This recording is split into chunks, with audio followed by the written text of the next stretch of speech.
After striking out in Doosan, I think we've used up all of our luck. and a no-go in Scott, we decided to try our luck elsewhere. Compelled, for some reason, to pull over. And we're lucky we did, because we got to hear the story of Jose Sanchez and one of Acadiana's best-kept secrets. I started the story in 2002, September 12 of 2002. The story of Jose, though, starts long before that. We left Cuba in 1964 with my whole family. Leaving behind the Castro regime and all their belongings. You only take what they allow you to take in your suitcase, and even though you are allowed certain things, they take out whatever they want. So you have less than what they actually allow. Waiting a year in Spain for the paperwork to clear, the family finally was able to move to the U.S. It was very taxing, more for my family. To me, it was like an adventure, you know. I had never been outside of Cuba, so that was the first time on a plane, first time to go to Spain. And it was once he arrived in Puerto Rico that he started to learn the business. And I used to make sandwiches and stuff like that. I used to sell them on the, we used to take a little ice chest with coffee, sandwiches, and we sell them to the offices for their coffee break.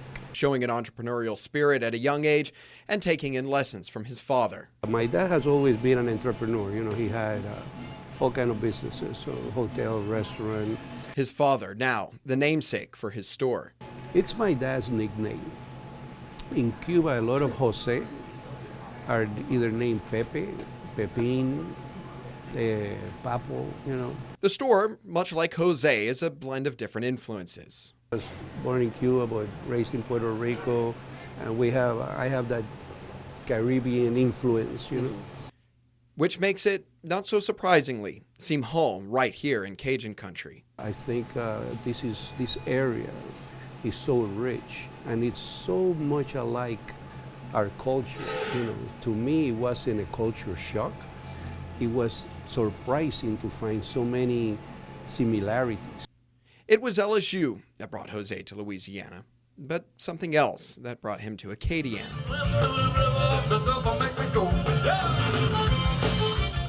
Music, the food, and the women.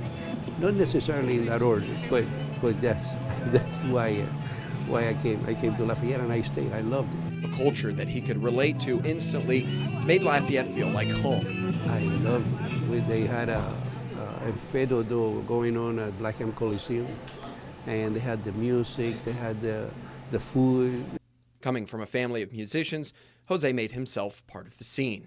Zydeco, the Cajun two-step, you know, and dancing too. So I've incorporated all of that into my life, you know, and I enjoyed it.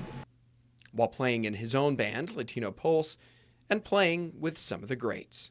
Also played congas with the Chubby Carriers. Oh, nice. Where he won the Grammy. Nice. I was in the band, in the recording, you know, of that Zydeco Junkie CD.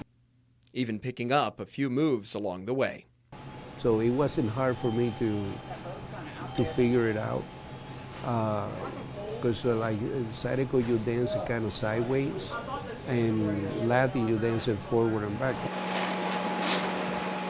Now he's able to serve up the perfect mix of his past and present. I'm a Cuban Cajun Creole. At a small Cajun store named for his Cuban father. As for us, Perfect. we're heading back to Brobridge. In Lafayette Parish, I'm Daniel Phillips, KTC, TV3.